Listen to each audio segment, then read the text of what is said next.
generations. And now, the power of two restores the one.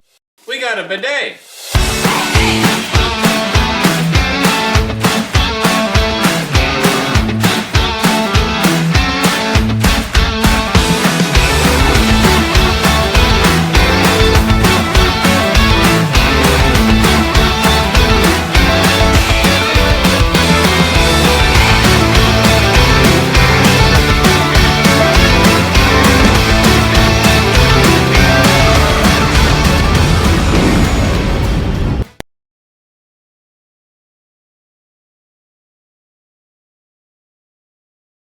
Hey everybody, and welcome back for another video. In today's video, we are talking about the new Joker movie.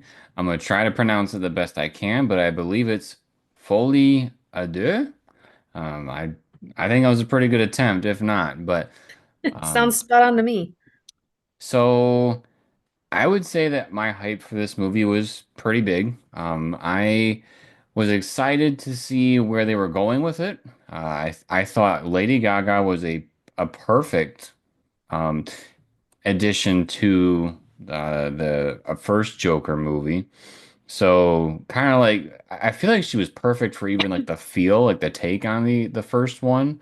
Just because the first one isn't like full blown DC superhero Joker. There's more to it, and with a lot of the things that she's done, I felt like she was a perfect fit in here. And then especially when they started to talk about how um, that they were going to go towards a musical point of view. It made more sense why they picked Lady Gaga, but we kind of didn't really know what the extent was for the musical side of things. So we're going to go ahead, we're going to give you some of our opinions on that stuff. That's non-spoiler, of course, up front. And then we'll give the movie a rating and we'll dive deeper into the movie. So, So before we get into opinions, I just want to point out that the meaning of the title of the movie is actually French for madness of two. So it's kind of giving the vibe of it's supposed to be the two people going mad or going crazy together. right. So that I think helps a bit with where our expectations were going into this film. Yeah. So, what did we think? Well, I would say I felt like even though it is kind of it's been advertised as a musical, I don't think it's truly like musical quality. Like when I think of musicals, I think of like Wizard of Oz, I think of Willy Wonka, um, I think of a lot of classic Disney movies that had a lot of singing in them and stuff. Um, but this one, I felt like, yes, they sang every now and then, and you can hear that in the preview. You can hear Joaquin Phoenix singing as Arthur Fleck. But they really, there's not a whole lot of singing that is part of the driving of the plot. A lot of it, I don't want to say too much because I'm going to get into spoiler territory if I do, but in a It way, I wasn't like feel it wasn't big musical numbers. It was more like them singing to themselves or singing to each other. right. But I would also say, like, if you cut out all of the singing parts, I feel like you'd still get the point across for the movie. So, we'll talk a little bit more about that later, when we get to the spoilers section. But did I think it was distracting? No, but if you absolutely hate musicals, I could see it kind of getting in the way of your experience because there's different parts of the movie where something that feels like it's going to be like really engaging, some of that stuff is broken up by music numbers. For instance, since it's in the preview, there's a court case that goes on during this movie. They're seeing what to do with Arthur Fleck based on what he did in the first movie. And there's different times in those where they cut to a music number. And so it's like, I'm here for the court case. I'm not here for this musical part. So that's just kind of what I mean by sometimes it kind of gets lost in. Sometimes I think the movie is like having an identity crisis to a point because they want to add that element, but it's not full-fledged and it's not enough there I think, to really warrant the need for it. Um, I don't know. It's kind of hard to describe. I would say I wasn't a fan. I thought it was added in there and for no reason. Like it didn't really add to the film. If anything, for me, it made it distracting. I do think the film would benefit if they did a non-musical cut of it.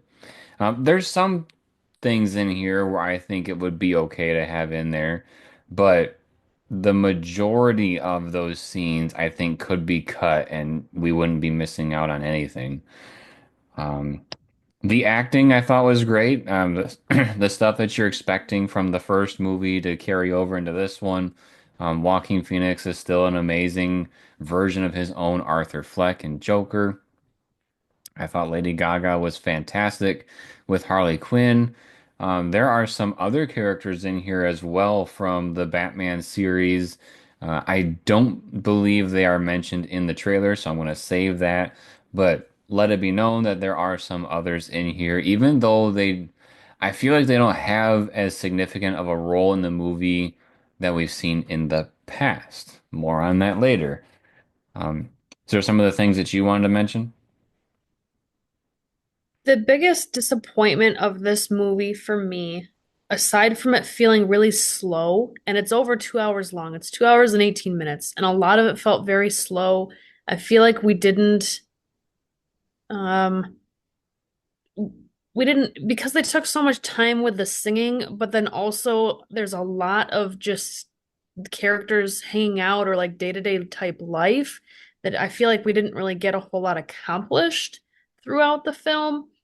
Um, there wasn't like some giant overarching plot that was like fun or exciting or crazy to follow through. And I think the biggest thing for me is so the first Joker movie is kind of a different take on Joker, right? It's diving more into like his mental illness and why he is the way that he is and all the different messed up things going on in his brain. That's cool. I'm all for having a different take on, our classic Joker than what we've seen before. This movie is meant to be about him. However, this movie, I think, took it way farther in that direction and really focuses a lot more on how he sees the world, whether it's reality or not. And you kind of can't tell the difference sometimes between what's real and what's not.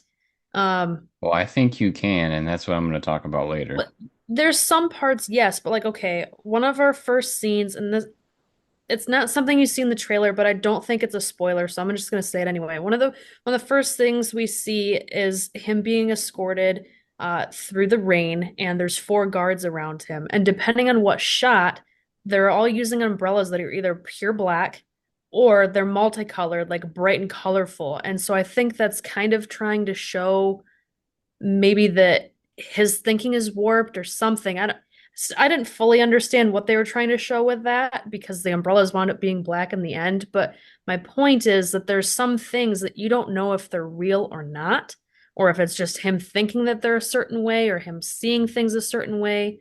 Um, but just I feel like we focused so much on the mental illness side of things that it wound up being more of a drama type of movie and less of a thriller type of movie.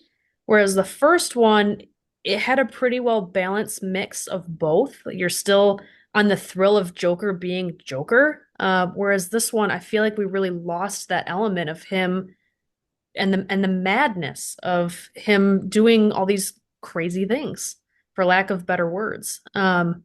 It almost feels like he's having an identity crisis because it doesn't really seem true to, the essence of what makes the Joker the Joker.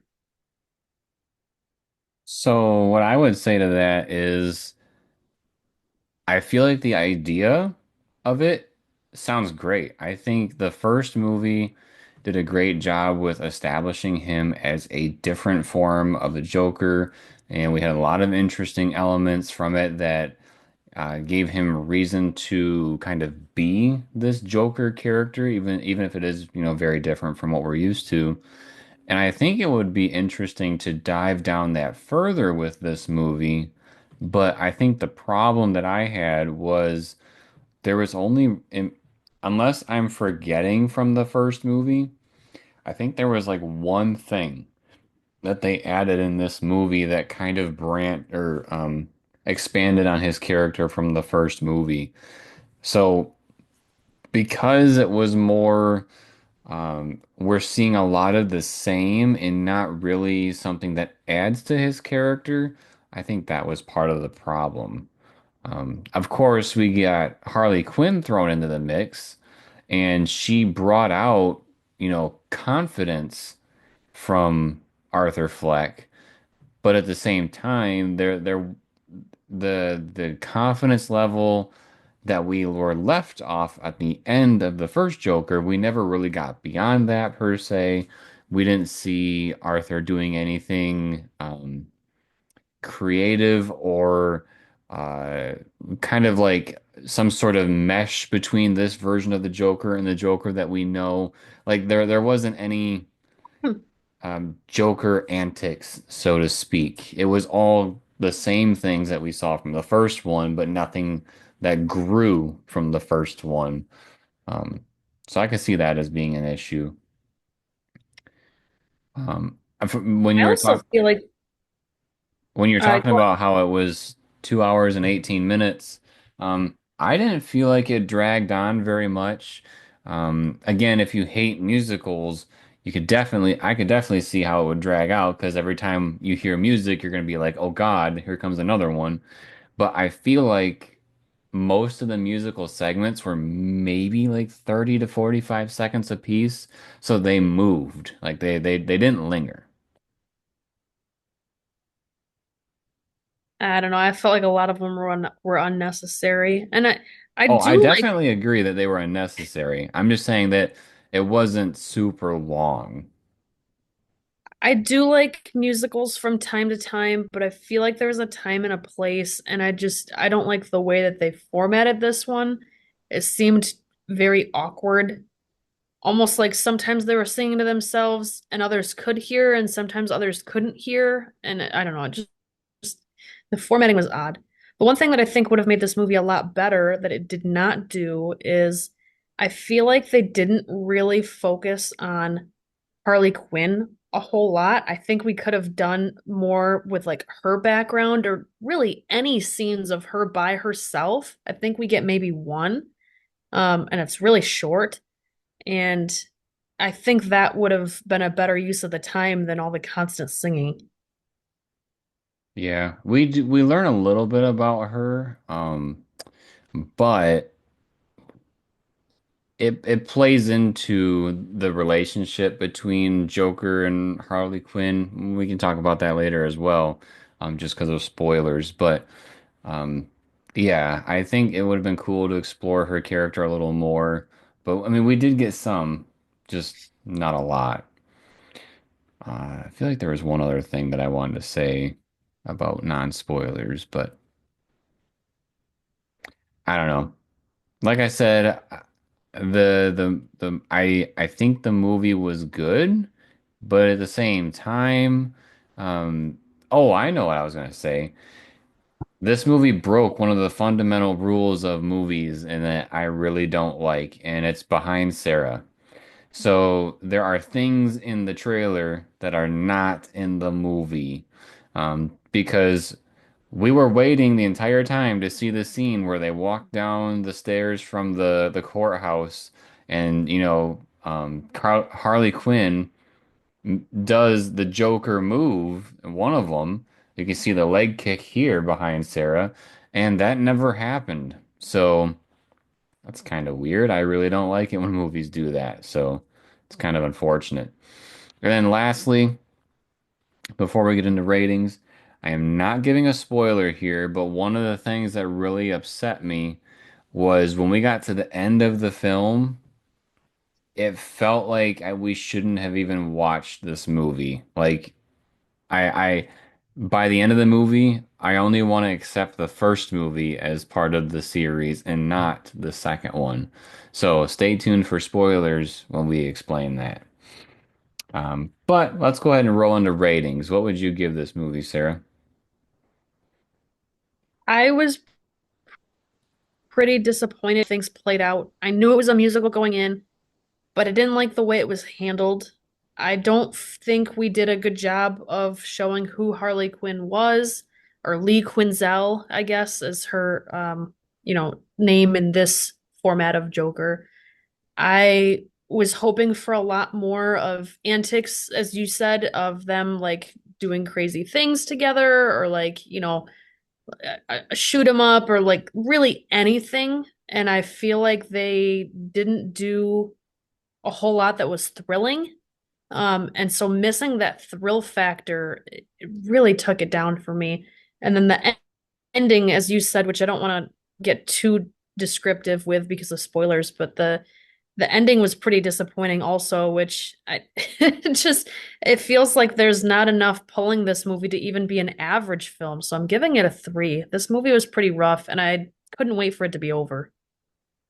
Which also, if you guys haven't heard, I can't remember if it's the director or the writer, or maybe it's the same person, but the I think it was the person, director. the director basically said after this movie he was done with DC and didn't want anything to do with them.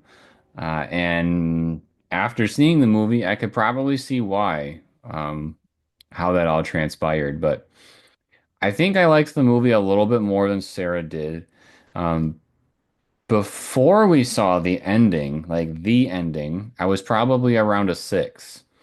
But once I saw the ending and, really the musical numbers bang this movie around a little bit. I really don't think they contribute. They only kind of slow it down.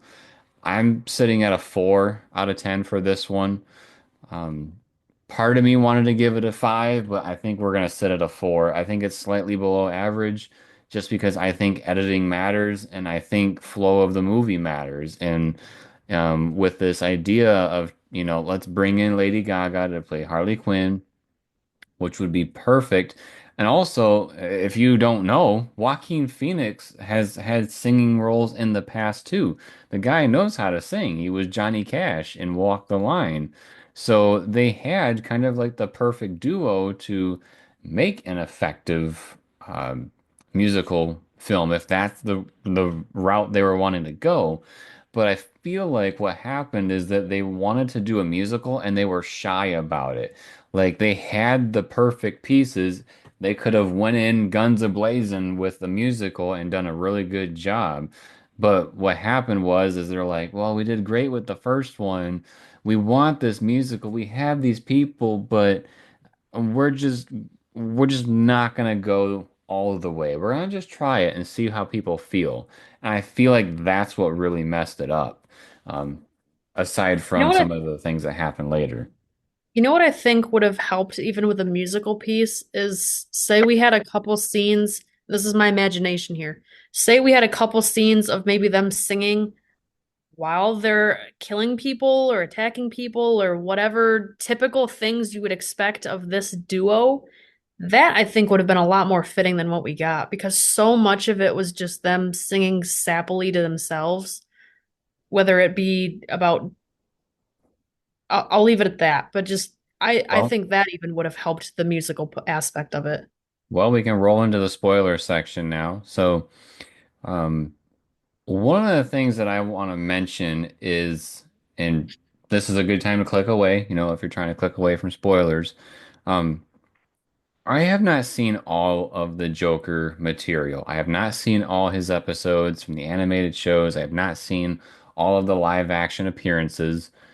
But I do know that there were some connections here to some older um, Joker iterations. One of them that's kind of almost in our face is when the Joker is doing his everyday life and we're seeing what it's like for him to be in Arkham Asylum. Uh, the he goes to get his beard shaved and they cut right by the corner of his mouth, which is kind of like the Dark Knight with Heath Ledger when he said that he got his scars from razor blades. So they kind of have these small connections along the way to what the Joker is that we know already. Um, so with saying that and seeing the previews, there are different pieces in the previews where it looks like the Joker and Harley Quinn are having like a a live Tonight Show type scenario where they're singing together and whatnot. Now, in the past, I have seen different things with the Joker where he, you know, takes over a TV set and then he does his Joker thing and messes with the audience and then the talk show host. And I thought we were gonna get something like that here. We see in the preview that there's an explosion somewhere in the movie. I thought he was going to get broken out and they were going to start doing their own crazy thing throughout the town. All of those things that could be relatable to the past Joker stuff is all in their imagination. And that's what really bothered me about this film. So, a lot of the musical sequences, if they looked like they were going to be big moments from the trailer, all of that is imagination. The only stuff that is musical and then singing and it's in current time and actually happening, so not in their imagination. All that stuff is just when Sarah was saying, they're kind of singing to themselves. There's nothing big and musical esque for the real time stuff. So I think that's kind of where that shyness comes into play, because they were allowed to do some musical numbers, but it's like, well, it's not really part of the movie. It's just kind of part of the movie, and I think that really hindered it. So the musical part of it, I really didn't like how that was used, where I almost feel like I was lied to in a way with it.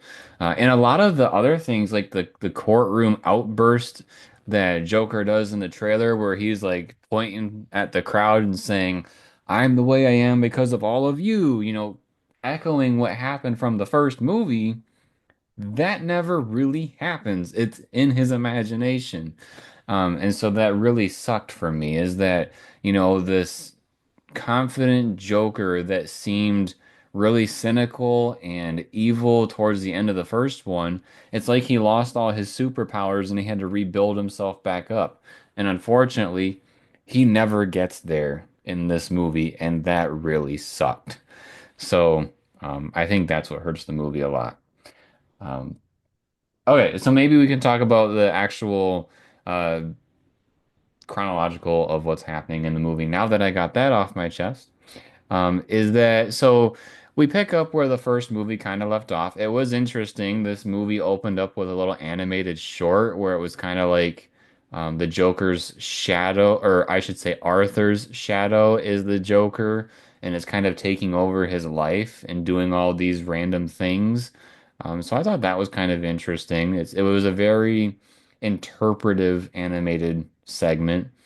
But then we do get to see what has Arthur been up to in Arkham Asylum. It's been 2 years since he did what he did on the Murray show, and he's basically waiting for his trial so that they can decide what they want to do with him.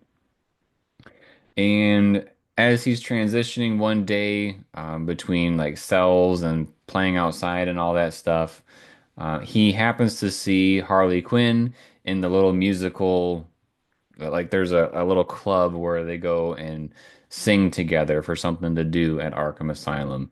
So he locks eyes with her, and it's kind of like a love at first sight type situation.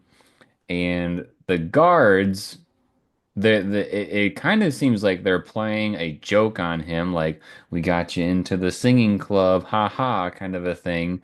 But it was actually to Arthur's advantage because Harley Quinn was in there, and that's kind of how he first meets her, is through this little choir group at Arkham Asylum.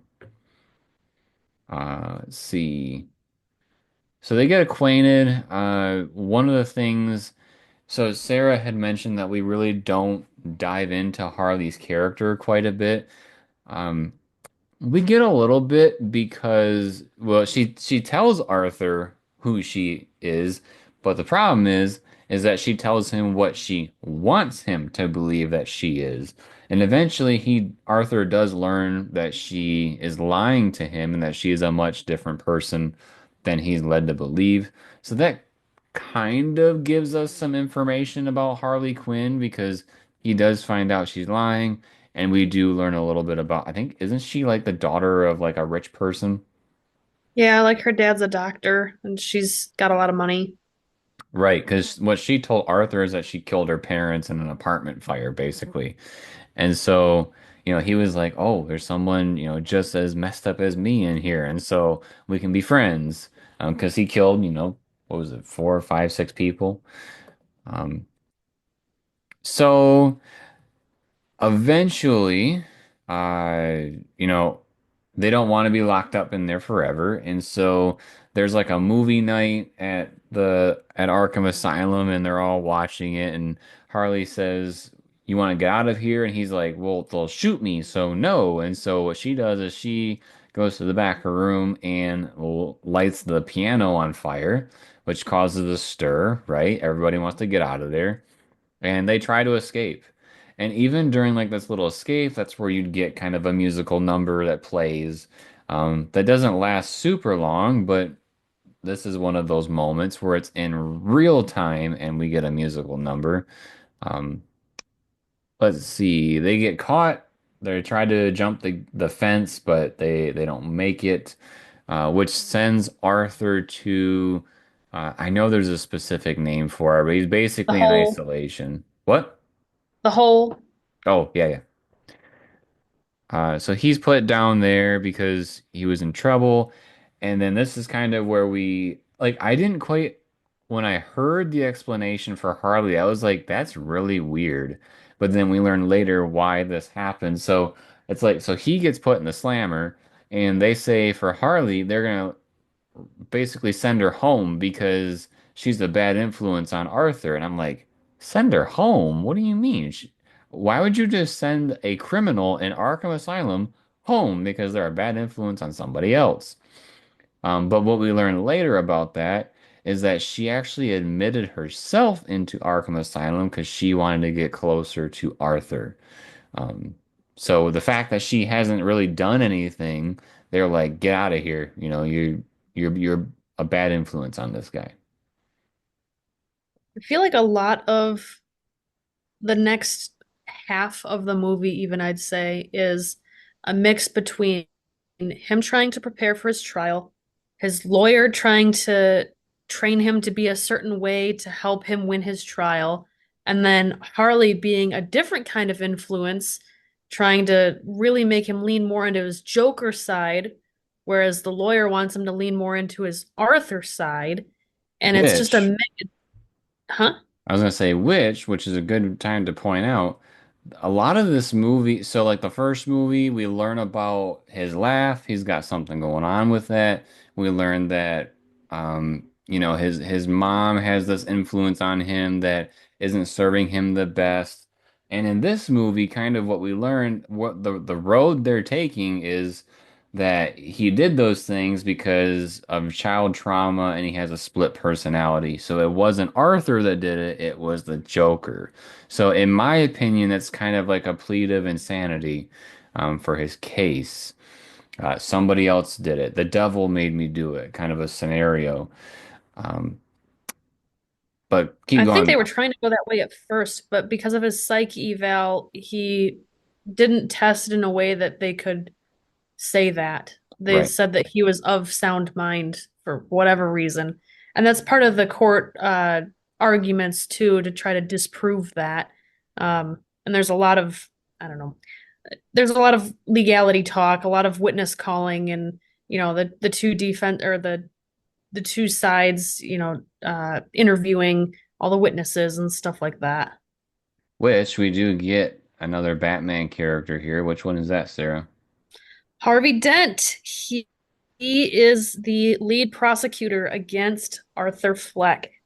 Um, if you're looking for anything more interesting than that about him, I don't really have anything because his character really could have been named Joe Schmo and it wouldn't have made a difference. Right. I think they're just I think he was part of it so they can have continuity that he was the district attorney. Um, but yeah, so the court case happens for quite a bit of this. At one point, I forget what part of the film. Oh, so when he's thrown in the slammer, Harley Quinn asks if she can go see him, and for some reason the guard lets her, and they do some shenanigans, and later on in the movie, she tells him, "Oh, I'm pregnant." And so he also has this kind of looming over his head as well that, even though he doesn't trust her 100% because he found out that she lied to him, but now he might be responsible for a child. So there's a Which I lot thought going that on. that I thought that that was really interesting because in the scene behind me, specifically in the trailer, when they're doing that like hip thrust that we don't see in the movie, in the trailer when we're seeing that, it looked like she was pregnant, and you can't really get a good t can't really see it super well just from the still image behind me. But when you see the flow of her dress, it looked a little bit more obvious. But because they cut that from the film, we never see her looking pregnant. So it makes you think, was that real or was that not? I don't even know anymore. Yeah, was it another lie that she told him? Because of course, one time can have it happen, but um, that doesn't necessarily mean that it happened. So the court case, we see a lot of witnesses from the first movie. We see his neighbor, she ends up testifying. We see his friend from, I forget what the job was. I think they were clowns. And Yeah. his friend, I forget his name, but Gary Puddles. yeah, Mr. Puddles. He testifies, but at some point during all this, because Harley is telling Arthur, your lawyer sucks. She's trying to get this out of it when she's no good for you, and so he fires her, which I also thought was an interesting thing about this movie. So um, Arthur, I can't remember from the first movie, but I don't think he's ever like kissed a girl before, and so aside from his mother. So when he meets Harley and she kisses him, he wants more. He likes that feeling. And I thought it was interesting because, well, I guess I don't know. Because at one part in this movie, the guards play a trick on one of the inmates to go up to Arthur and say, the guards say that you're a good kisser. Will you teach me how to kiss? And Arthur kisses the other inmate, and then he gets a cigarette out of it. So maybe he's kissed someone before, but after he kissed Harley, it was kind of interesting because he also was randomly kissing his lawyer. And it made me wonder if that's kind of another side of his character where if he hasn't had that kind of attention before, he might be reaching for more of that attention, even if, he's not supposed to be doing that. So he fires his lawyer, and then that's when he uh, basically represents himself. Yep. So all the meanwhile, there's this crazy media obsession with him. There's the people outside with the Joker makeup. They're kind of idolizing him.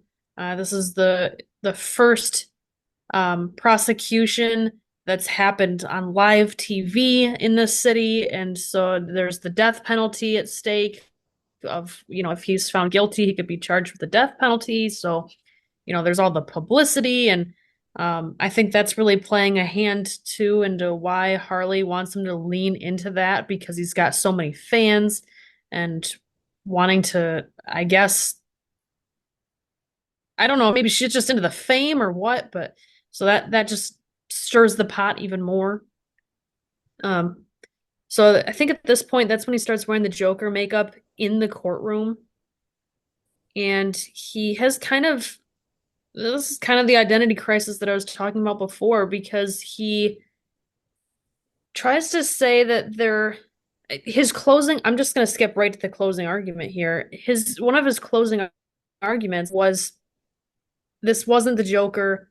I'm just me. I'm messed up. And I actually killed my mom. Oh, and by the way, I killed my mom too, even though that's not one of the things that we're talking about today. And I do want to interject there too, go ahead. because, and again, there's an expectation coming out of the first movie because the first movie is a very, very slow burn throughout the whole movie where we're learning about Arthur and seeing what it's like to be him and why he becomes this Joker um, character. And the ending of the first movie, in my opinion, is like the amount of being iconic was heavily risen from that ending monologue when he, is on Murray's show. And so for this movie, I was like, how are they going to top that? And you know, he grabs a chair, grabs a microphone, and he sits in front of the jury, and I was like, here we go. This is why we came. We're gonna get another amazing monologue. And it's what you said. All he goes is, I did it. I'm just Arthur. I killed all these people. And I was like, that is so lame. Like, especially when in the previews we see that I mentioned earlier, the scene where he's like, I'm the way I am because of all of you. Well, that scene was in his imagination. It never happens in the court. And so I just thought it was so lame that we didn't get that authentic Joker from the end of the first one. That's why I feel like it's kind of a reset when we get to this movie. But go ahead and keep going. I know I interjected. No, you're good. I would even add to that. Harley Quinn agrees with you because she leaves the courtroom, and so before they're able to give a jury verdict, he's calling her to try to figure out what's going on. And or I feel like I'm missing a piece somewhere in here of what order things happen, but they He have a does call her. conversation with each other, I think, before that phone call. The one at the Oh station. no, the phone call did happen first. You're right. No, they Okay. meet at they have their interaction at the station, and this is in the trailer too. Because this is when she tells him that she's pregnant and he doesn't really know what to do. This is also when he's confronting her about the information that he found out about her, and she says that she was lying. But it's also the scene from the preview when she puts the makeup on the glass and he moves his face and smiles so he looks like the Joker from behind the glass. Um, that Yes. happens in like the middle of the movie, but there's the other phone call towards the end after he does that testimony and or the closing statement, and then sees her leave, and he calls her saying, Yep. where are you? I need you. And then he sings a song to her because why the heck not, I guess. And we see her listening to it. This is the only scene of her by herself that I can remember is that we see her listening to the voicemail as it's playing, Mhm. which she looks like she's going to kill herself because she's got a gun. We find out later that she doesn't because they wind up having another interaction. But before we get to that part that I was trying to jump ahead to mistakenly, um, we have the courtroom explode. This for me wasn't nearly as powerful as it should have been. I was expecting her to come through and be the one Yeah. who blew up that courtroom, or really anybody, but especially her. We don't And really we know never who see did it. anybody. Right. I was like, who did this? Like somebody had to have done it. Who? And there really was no explanation. It's just, I mean, they said how it was done. I forget what they said it I was, think they said it was a car bomb. but somebody had to have done it, but nobody was around. No, but so like when the explosion happened, for one, I thought Harvey Dent was gonna have a half messed up face, but he didn't. But Joker is the only one that gets up. He walks out on his own and he walks down the street. So like he sees nobody at the building. When he gets down to the street, there's somebody, there's plenty of people around that are dressed up in his makeup, but there's one person that looks exactly like um how he is behind Sarah there in the like red outfit. And he puts him in the car and says, "Get down, they're gonna see you," and they're trying to like drive him away. Um, but So clearly eventually, some of his fans trying to rescue him, but they're talking about how it's crazy and the city's gonna burn because of this, which really insinuates that they weren't the ones that did the explosion anyway. So we still didn't find out who did it, and we never do. right. I thought it would have been effective to be Harley, and then because I felt like it didn't feel like an over 2 hour. Well, I think it felt like a 2 hour movie, but it didn't feel like a 2 hour movie, like it dragged. I was thinking there was going to be a whole other, I don't know, 15 to 20 minute segment where Joker and Harley do their thing, and that's kind of how we go out on the film.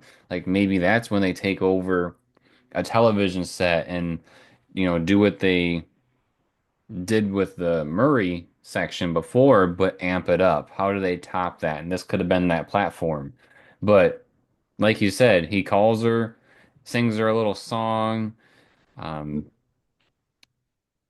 He gets out of the vehicle eventually when they're at a stoplight, and he goes to his old apartment steps because she said that she got an apartment there for them to live together, even though he said he didn't want to go back to living in that building.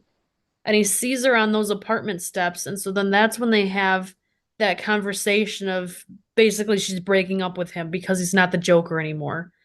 Long story short, that's what it is. It was all fantasy. We were just fantasizing about it together. We weren't really going to do that. And so he's just really lost who he is. The police show up, they take him away. I don't remember what she did. Did she just walk away from him? I don't remember. I I think think she she does. I think she walked away and the police found him at that point and took him back to Arkham. But also calling back to the picture behind you, I don't recall seeing the picture that's behind me. In the trailer, we see Harley get into an elevator and the door shuts. I'm pretty sure the only time we see her with this haircut is when we see this interaction on the stairs and she leaves. So that's another thing that's kind of bothersome. I feel like I should watch the movie again to see, how much of the trailer wasn't in the movie, but there's only a little bit left. What was left? Yep, so now he's back at Arkham and things have kind of died down back to normal for the most part, I would say, is just, regular, boring everyday life. He has a visitor, so the guard's trying to bring him down to go see his visitor. We never find out who it is, and the reason for that is that on the way, the guard is now out of sight, like turned down a corner. You can't see the guard anymore. And one of the prisoners that Jeremy said he saw throughout the film, but I didn't really recognize him. He honestly looked like the Harvey Dent character to me. I thought maybe he was pretending to be an inmate. But I They guess he was. focused on him a little too much in the background of what was happening in Arkham Asylum. So I was like, this guy's got to be somewhat important here, and I don't quite know what it is yet until this moment. Yeah. So throughout the film, people kept asking Arthur if you got a joke for us today? You got a joke for us today? And so this time around, it's this other prisoner saying, "Hey, you got time for a joke? Let me tell you a joke." And he mentions a Joker and a psycho at a bar and serving the Joker drinks as long as the psycho is the one buying. And then the psycho, which is the guy telling the joke, stabs him in the gut a whole bunch of times. Not part of the joke, but actually during the interaction between the Joker and this inmate. Right. So now he's starting to bleed out. And it's really kind of like a slow, depressing death. Like I don't really recall him doing like his nervous laugh or like any of his tics or why did you do this or like really just nothing. It's almost kind of a silent death actually. which is a little strange for this character, I'd say.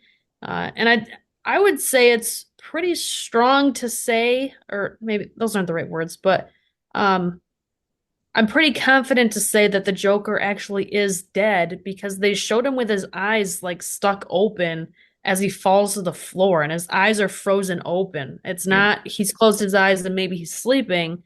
It's his eyes are stuck open, so I think he truly is dead. Well, he got stabbed like 5 times, and then when he fell to the ground, he smacked his head on the wall.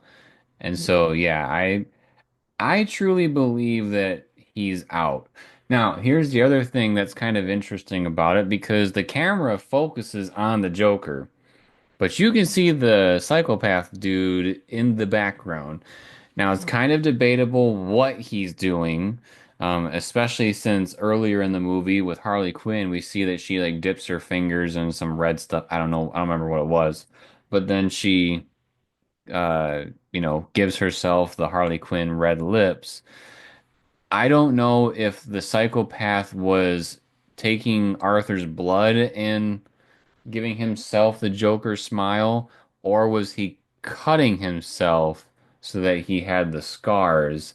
One of To me, those it two looked like things he is was cutting happening. himself. I thought he was cutting himself too, but I could also see the other perspective.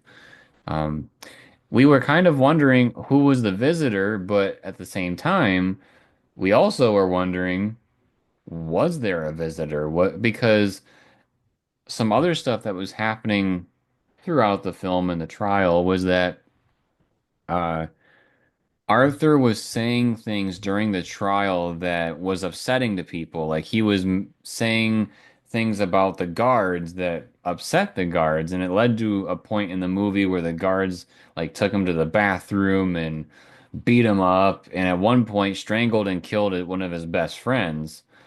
Um, so I we kind I of, think that was an unintentional killing, but yes. I don't know. I think the guard that did it, I think he was a little intentional, but I don't know. But at this ending, we had kind of wondered, was this another way to get the last laugh? Is that you got a visitor, get your hopes up that it's Harley, and then when the guards disappear, this psycho dude shows up and takes care of things. Um, so that's why I thought this movie was kind of pointless, was because in my opinion, Joaquin Phoenix has rightfully made an iconic Joker. It's very different than what we've seen in the past, which is cool. And it's a character that drew me in to go see the second movie. But based on the way that this movie ended, and also knowing that the director no longer wants to have anything to do with DC, I think he's pretty upset about how they handled his character. And that's what leads me to believe that he's probably dead, the Joker in this movie. What I think is happening, and this is just a complete theory, the psychopath looks like the actor that plays the Joker in Gotham. I'm pretty sure you know his name. Oh, no, I Mahanahan, don't. I'm sorry. McCanahan, I don't know his name. He plays Cal Kestis in the Jedi series. But I thought you said it wasn't him. so in the Gotham show, it is him. In this movie, it is not him. But what I was piecing together, so I was like, when I was watching the Joker movie, I had thought he looks a lot like the actor that plays Cal Kestis, and that's kind of interesting. But it That's wasn't. Cameron Monaghan. Yeah, Cameron Monaghan. So he looks a lot like Cameron Monaghan, but I know it's not him. And so I was trying to see if the psychopath from this movie was the guy that plays the Joker in the Gotham show, and it's not. It's the guy you just said. I know I just said his name, but I forgot it already. Cameron Monaghan. Cameron Monaghan. Cameron Monaghan is the one that plays the Joker in the Gotham show. So I was like, is this some sort of like uh a way for WB to be like, this is a great movie. How can we connect it to our other show that we want people to watch? And there's a good chance that's not happening, but I just thought it was quite coincidental that they looked very, very similar. They could probably totally get Cameron to come in and play that character for as much as he was in the movie if they really wanted to connect it. But I don't know. There was too many things in this movie where it didn't seem like we expanded on what we already knew, and then by the end of the movie when he's killed, it just seems like it was pointless. The last thing that I was just looking at that I think kind of ties everything together is so Wikipedia says that the first Joker film is a psychological thriller and this one is a musical psychological thriller. But if you look at just the generic Google answer, if you Google Joker, it says the first one is thriller crime, and this one is musical thriller. It does not say crime. Hmm. Now there is the aspect of them being in a courtroom and jail and all that stuff, but there's not really much crime happening throughout this. And quite honestly, I feel like calling this one a thriller is really a stretch. There's not a whole lot of thrilling action. Yeah, I don't know. I was also reading some articles about what's going on here, and a lot of people also believe that the guy at the very end, is the actual Joker. And if they were to continue this series, it makes me wonder if Lady Gaga would reprise her role as Harley Quinn and then actually get with the other guy, the psychopath at the end. But Maybe. I really hope that doesn't happen though, because I mean, when actors play an iconic role and they do something very, very well with it, they should, end up being that character. They shouldn't replace them. And I think it'll be quite the slap to the face if that's what happens with this movie. I'm trying to think. Oh, one of the things that we were alluding to in this non-spoiler that I don't think we've touched on 100%. So I had said that we learned one thing about Arthur, and we kind of talked about it, how, they're playing this thing with it was the Joker, not Arthur, that killed those people. But along those same lines, when they were talking about his upbringing, the one thing that we kind of learned was that his mom basically lied to him his whole life, and it really messed with his mind. And I think this is kind of what killed his confidence because his whole life had been telling him, like, you're a gift to the world. You were put here to make people laugh and make people happy.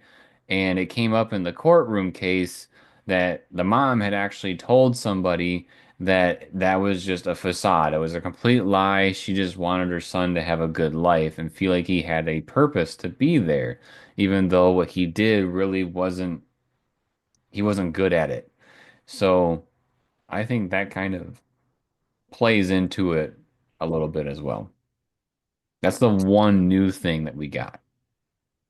I did find the actor for who played Psychopath. His name is Connor Story. He's credited as a young inmate, but that is the guy. Yeah, And he's been in very few projects ever, and only over the last 6 years. Probably because he's so young. I don't know how old he is, but he's not that old. yeah, but I don't know. We'll have to see. Like I said, part of me thinks it's a small connection to the Gotham show, but I haven't seen Gotham, so maybe that's completely off. But I just find it very convenient that he looks kind of like Cameron. But who knows? Was there anything else that you wanted to mention about the movie? Nope, I feel like we've talked about it long enough. I This movie was not what I was hoping for. I don't think it'll be a movie that I will revisit unless there's like a director's cut that comes out, because I feel like there's some missing pieces here that maybe would make the movie a little bit better. Clearly, the two scenes that we have behind us, we didn't see those, so there's got to be some stuff there on the cutting room floor. Um, but as it is, to me, the first Joker is like the only movie between the two, just because I really don't want to believe that Joaquin Phoenix's character dies at the end. But yeah.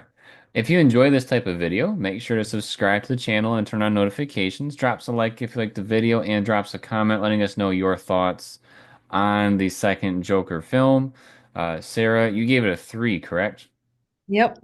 Yep. And I gave it a 4. So that's kind of our opinion on it. Let us know what you thought in the comments. And then, as always, everybody, thank you for watching. We'll see you next time.